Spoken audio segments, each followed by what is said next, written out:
রমজানের রোজা আমাদেরকে বলে, দেখো তুমি যখন ক্ষুধার্ত থাকো রোজা রেখে, তোমার সামনে খাবার থাকে তবুও তুমি খাও না। তোমার যখন পিপাসা লাগে, তোমার সামনে পানি আছে, তারপরও তুমি খাও না।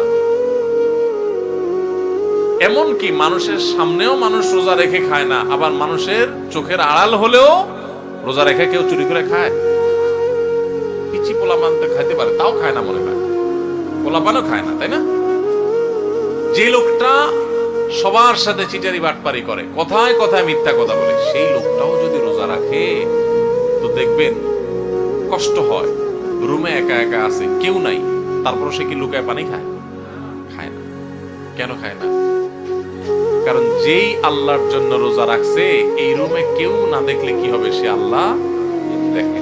তো রোজা আমাদেরকে বলে, ও রোজাদার, ও আল্লাহর বান্দা, তুমি যে আল্লাহর ভয়ে রোজা রেখে পানিটা খাচ্ছ না, তোমার পিপাসা আছে, খাবারটা নিচ্ছ না, তোমার ক্ষুধা আছে, তারপরও কেউ দেখতেছে না, সিসি ক্যামেরাও নাই, রুমে দরজাও আটকানো, ফ্রিজে খাবার আছে, ঠান্ডা পানি আছে, সবকিছু আছে, ক্ষুধা তৃষ্ণাও আছে, তারপরও তুমি খাচ্ছ না, পান করতেছো না, কেউ দেখছে না, তারপরও তুমি করতেছো না কেন? তোমার বিবেককে জিজ্ঞাসা করো। কারণ তুমি আল্লাহকে ভয় করো, আল্লাহ তোমাকে নিষেধ করেছেন খেতে, সেজন্য খাচ্ছ না। তো তুমি যখন মোবাইলে হারাম জিনিস দেখো, তুমি যখন কারোর হক নষ্ট করো, তুমি যখন কারোর ক্ষতি করো, তুমি যখন একটা গালিগালাজ করো, তুমি যখন কারোর পিছনে সমালোচনা করো, তুমি যখন নামাজ পড়ো না, তুমি যখন গুনাহের কাজ করো, তুমি যখন খারাপ কাজ করো, তখন তোমার বিবেক কেন জাগে না? তোমার আল্লাহ তো সেটাও দেখতেছেন, আল্লাহ তো সেগুলোও নিষেধ করেছেন। যে আল্লাহর নির্দেশ মানার কারণে তুমি রমজান মাসে রোজা রেখে ক্ষুধার্ত পিপাসার্ত থাকার পরেও মানুষ না দেখলেও পানাহার করো না, তাহলে সেখানে মানুষ না দেখলে চুরি করে মোবাইলে হারাম জিনিস দেখা, হারাম কাজ করা, এগুলো তুমি কিভাবে করো? আমাদের রোজা আমাদেরকে এই কথাটা সারাদিন বলতে থাকে। কথা কি বুঝাইতে পারছি ভাইরা আমার? রোজার এই বার্তা, রোজার এই মেসেজ, রোজার এই কথা যদি আমরা বুঝতে পারতাম, তাহলে আমরা মুত্তাকি হয়ে যেতাম। রোজা আমাদেরকে তাকওয়া শেখায় কিভাবে, দেখেন। তাকওয়া মানেই হলো, ওই যে বললাম, আল্লাহর ভয়ে আল্লাহর আদেশগুলো মানা, আল্লাহর নিষেধ থেকে বেঁচে থাকা। যেমন আল্লাহ দেখছেন, তো রোজার মাসে রোজা রেখে আমরা আল্লাহ দেখছেন, এই ভয়ে আমরা পানাহার করি না। রোজার শিক্ষা নিয়ে আমি সকল হারাম কাজ করার সময় এরকম মনে থাকবে যে কেউ না দেখলেও আমার আল্লাহ ঠিকই দেখতেছে, অতএব আল্লাহর ভয়ে আল্লাহ নিষেধ করেছেন এই কাজটা আমি করব না। এটাই হলো রোজার শিক্ষা। ভাইরা আমার, রোজার এই শিক্ষা যদি আমরা গ্রহণ করতে পারি, আমরা যদি মুত্তাকি হইতে পারি, তাহলে রোজা সার্থক। আর যদি সেটা না পারি, তাহলে এই রোজা সার্থক না, এই রোজার উপকারিতা আমরা পাইলাম না। এই রোজা আমাকে মেইন রোড পর্যন্ত নেয় নাই, এই রোজা আমাকে মুত্তাকি বানাই নাই, যেই রোজা আমাকে ভালো মানুষ বানাই নাই, যেই রোজা আমাকে অন্যায় থেকে বাঁচাই নাই, এই রোজা আর উপবাস থাকার মধ্যে খুব বেশি পার্থক্য নাই। আমার কথা না, আমাদের প্রিয় নবী সাল্লাল্লাহু আলাইহি সাল্লামের কথা। তিনি বলেছেন, মাল্লাম ইয়াদা কাওলাজ যুরি ওয়াল আমালি বি ফালাইসা লিল্লাহি হাজা আন ইয়াদা তাআমাহু ওয়া শারাবাহু। যে ব্যক্তি রোজা রেখে মিথ্যা কথা ছাড়লো না, মিথ্যা কাজ ছাড়লো না, দুই নম্বরই ছাড়লো না, চিটারি বাটপারি ছাড়লো না, এই ব্যক্তি উপবাস থাকায় আল্লাহর কোনো ঠেকা পড়ে নাই। তার মানে তার রোজা থাকা উপবাস থাকার মতো। এই জন্য ভাইরা, রোজা রেখে সমস্ত অন্যায় কাজ ছাড়বো তো ইনশাআল্লাহ। আল্লাহ আমাদের সবাইকে তৌফিক দান করো। রোজা থেকে আমরা শিক্ষা গ্রহণ করব, রোজা থেকে আমরা মেসেজ গ্রহণ করব, বার্তা গ্রহণ করব। রোজা আমাদেরকে কি বলে সেটা বোঝার চেষ্টা করব। রোজা আমাদেরকে বলে, বান্দা তুমি এই যে আল্লাহর ভয়ে পানাহার থেকে বিরত থাকতেছো রোজা রেখে, এখান থেকে তোমার তাকওয়ার ট্রেনিং হচ্ছে, তাকওয়ার প্রশিক্ষণ হচ্ছে, যে তোমার চাহিদা আছে, খাবারও সামনে আছে, খাচ্ছ না। দেখেন, মাগরিবের আজান হবে, সূর্য ডুববে, সূর্য ডুবার পর মুয়াজ্জিন সাহেব আজান দিবেন, আমরা সামনে খাবার নিয়ে, ইফতার নিয়ে অপেক্ষা করি। সবার ক্ষুধা থাকে, তাই না? এই যে ক্ষুধার্ত অবস্থায় সবার সামনে খাবার আছে, সবগুলো মানুষ যদি রোজাদার থাকেন, কেউ কিন্তু খাবার খায় না, খায়? সবাই বসে আছে। কিসের জন্য? কিসের অপেক্ষা বসে আছে? আল্লাহর নির্দেশ হবে, সূর্য ডুবলে তখন খাওয়া যাবে, আল্লাহর পারমিশন হবে, এটার জন্য কি করতেছে? সে বসে আছে। আল্লাহু আকবার। এখান থেকে শিক্ষা নেই আমরা যে আমার সামনে যখন কোনো টাকা পয়সা কামাই করার সুযোগ আসবে, আপনি একজন দোকানদার মানুষ, দোকানদারি করেন, আপনি দোকানদারি করার সময় আপনি চিন্তা করবেন, আমি আমার কাস্টমার থেকে যে 10টা টাকা নেব, লাভ করব, এখানে আল্লাহর পারমিশন আছে কিনা। আপনি যদি ইন্ডিয়ান মশারির ডালের সাথে দেশি মশারির ডাল মিশায়া বিক্রি করেন তাহলে, এবং সেটাকে দেশি মশারির ডাল বলে বিক্রি করেন, তাহলে এখানে কি আল্লাহর নির্দেশ আছে না নাই? আল্লাহর নির্দেশ আপনার অবৈধ কাজ করার, 2 নম্বরই কাজ করার, প্রতারণা করার, মিথ্যা কথা বলার পক্ষে কি আল্লাহর নির্দেশ আছে? তো আপনার রোজা রেখে এই যে ইফতার করছেন না, কেন করছেন না? খাই ফেলেন না, কেন খাচ্ছেন না? কারণ এখনো আল্লাহর হুকুম। তাহলে ওই দোকানদারি করতে গিয়ে আপনি যে 2 নম্বরই করতেছেন, ওইটারও আল্লাহর হুকুম। আপনি এক জায়গায় আল্লাহর হুকুম মানতেছেন, আর জায়গা মানতেছেন না, তাহলে বোঝা গেল আপনি খাঁটি মুসলমান হইতে পারেন নাই। যেই রোজাদার রোজা রাখার পর এই জিনিসটা শিখতে পারছে যে হাইরে, রোজা তো আমাকে বলে যে তুমি আমাকে রাখার পর যেভাবে আল্লাহকে ভয় করতেছো, এখান থেকে ট্রেনিং নিয়ে তুমি সারা বছর সব ক্ষেত্রে আল্লাহকে ভয় করে চলবা। আল্লাহ আমার জন্য হারাম করছেন, আমার কষ্ট হবে, আমার টাকার দরকার, আমার অনেক অভাব আছে, তারপর আমি 2 নম্বর পথে কামাই করব না।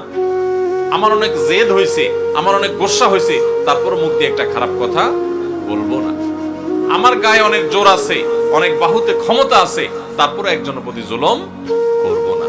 এটাই রোজা আমাদেরকে শেখায়। ভাইরা আমার, সারা দেশে লক্ষ লক্ষ মানুষ আমরা রোজা রাখি, কিন্তু আমাদের জীবনে কোনো পরিবর্তন নাই। আমরা রোজা রাখি, দুর্নীতি করি, রোজা রাখি, ঘুষ খাই, রোজা রেখে আবার আমরা মিথ্যা কথা বলি, রোজা রেখে আমরা আবার চিটারি বাটপারি করি, রোজা রেখে আমরা আবার মানুষের হক নষ্ট করি, রোজা রেখে আমরা অনেকে গালিগালাজ করি, রোজা রেখে আমরা অনেকে মানুষের অধিকার নষ্ট করি। কারণ ওই যে রোজার মর্ম আমরা বুঝতে পারি নাই। ভাইরে, শুধু ইফতার আর সাহরি খাওয়ার নাম রোজা না। ইফতার করা আর সাহরি করার নাম কি না? রোজা না। এটাতে রোজার স্ট্রাকচার দাঁড়ায়, কিন্তু রোজা ফাইনাল হয়, কমপ্লিট হয়, ফিনিশিং হয়, পূর্ণাঙ্গতা পায় যদি রোজা রেখে আপনি মুত্তাকি হইতে পারেন, যদি রোজা রেখে আপনি হারাম কাজ ছাড়তে পারেন, যদি রোজা রেখে আপনি খারাপ কাজ ছাড়তে পারেন। নবী করিম সাল্লাল্লাহু আলাইহি ওয়াসাল্লামের সেই হাদিসের দিকে তাকান, তিনি কি বলেছেন? মাল্লাম ইয়াদা কাওলা যুরি ওয়াল আমাল বি, যে ব্যক্তি মূর্খতা সুলভ কাজ ছাড়লো না, মিথ্যা কথা ছাড়লো না, মিথ্যা কাজ ছাড়লো না, গুনাহ এবং পাপাচার এগুলো ছাড়তে পারলো না, ওই ব্যক্তির রোজা রাখা আর উপোস থাকা সমান। তার উপোস থাকায় আল্লাহর কোনো ঠেকা পড়ে না। অতএব এই বছরের রমজানে আমরা আসেন আগে থেকে পরিকল্পনা করি, ভাইরা আমার, আল্লাহকে সাক্ষী রেখে আল্লাহর সাথে কথা দেই, আল্লাহ এত বছর রোজা রাখছি, তোমার রোজার মর্ম বুঝি নাই, এই বছর আমি রোজার মর্মটা একটু বুঝে রোজাটা সঠিকভাবে রাখবো। চেষ্টা করা যাবে না ইনশাআল্লাহ? আল্লাহ আপনি আমাদের সবাইকে তৌফিক দান করেন। আল্লাহ আপনি আমাদের সবাইকে মুত্তাকি বানায় দেন, মুত্তাকিদের ইমাম বানায় দেন, আমাদের তাকওয়া অর্জন করার তৌফিক দান করেন। আল্লাহ হারাম ছাড়ার তৌফিক দান করেন, হারামকে না করার তৌফিক দান করেন। মনে রাখবেন, চুরিদারি করার জন্য, দুর্নীতি করার জন্য, 2 নম্বরই করার জন্য, গুনাহের কাজ করার জন্য, পাপাচার করার জন্য, এগুলোর জন্য কোনো যোগ্যতা লাগে না। এগুলো সবাই পারে। লোভ সামলানো, যে আমি চাইলে 2 নম্বরই করতে পারি কিন্তু করব না, আমি চাইলেই একটা রিকশাওয়ালাকে একটা থাপ্পড় দিতে পারি কিন্তু আমি আল্লাহর ভয়ে দেব না, যে তার প্রতি অন্যায় করলে আল্লাহ আমার কিয়ামতের ময়দানে বিচার করবেন, আমি যত ক্ষমতা আলে মানুষ হই না কেন।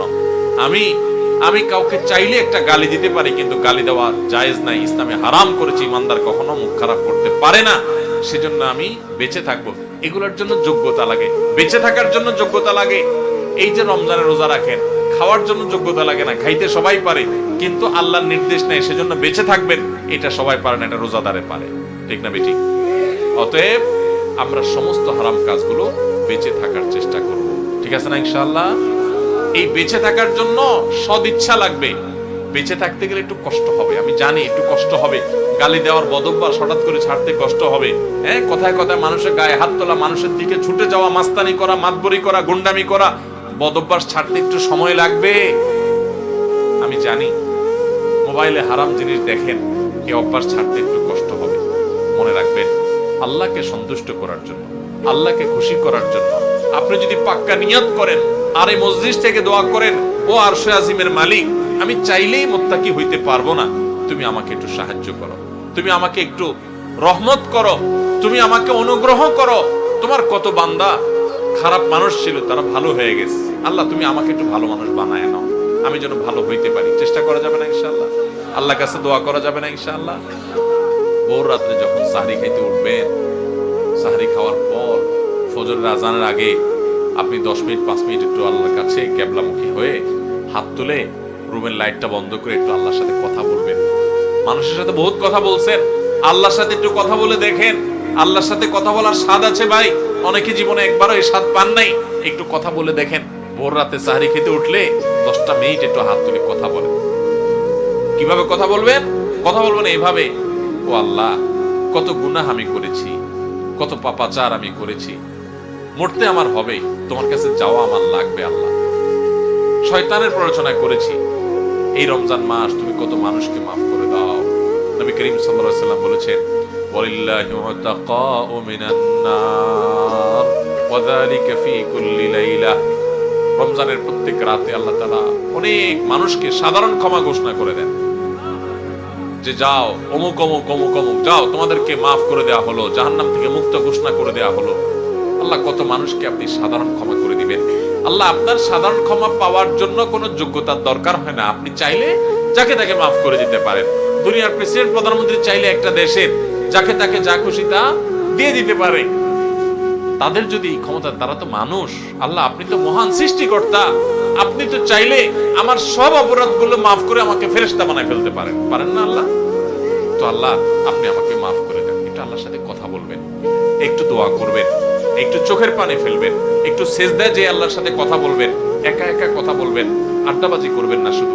আজকাল আমরা ইফতার নিয়ে আড্ডাবাজি করি। এখন আরেকটা বাইরে হয়েছে সাহারি পার্টি, আছে না নাই? সাহারির সময় বসে বসে আড্ডা মারে, টেলিভিশন দেখে।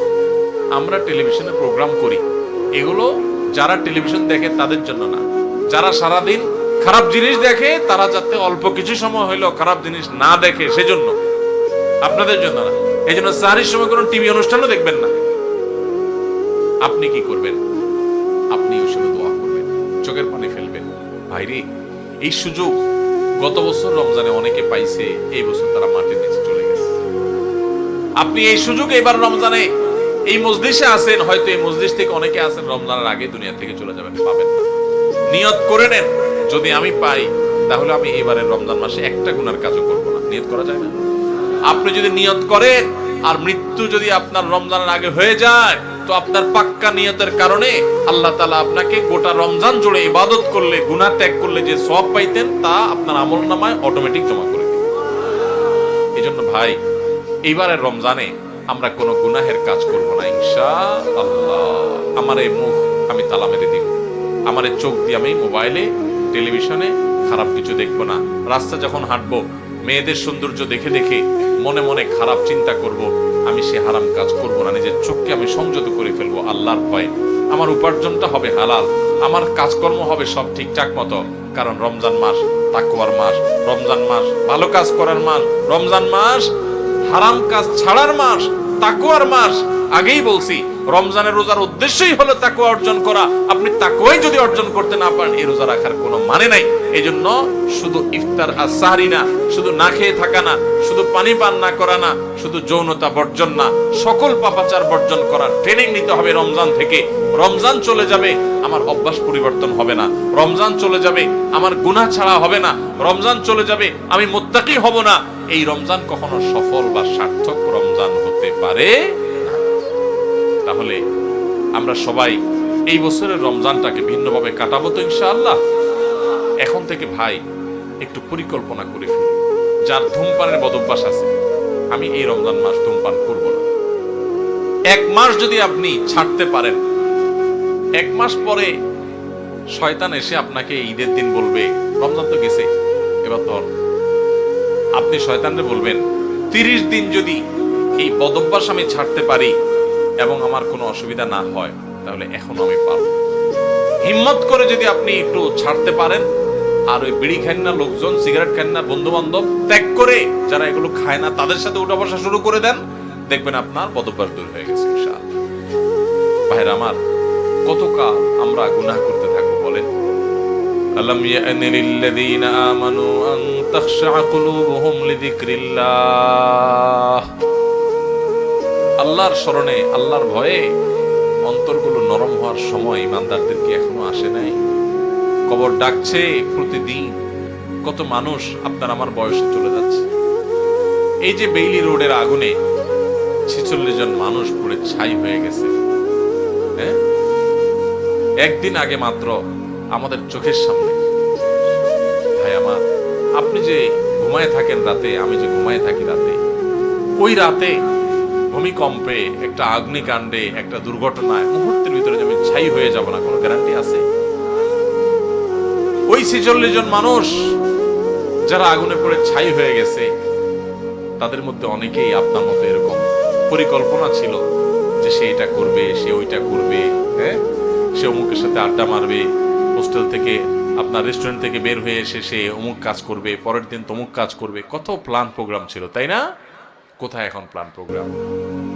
আহা, মৃত্যু আমাদের প্রত্যেকটা মানুষকে প্রতিদিন মেসেজ দেয়, কিন্তু আমরা গ্রহণ করি না।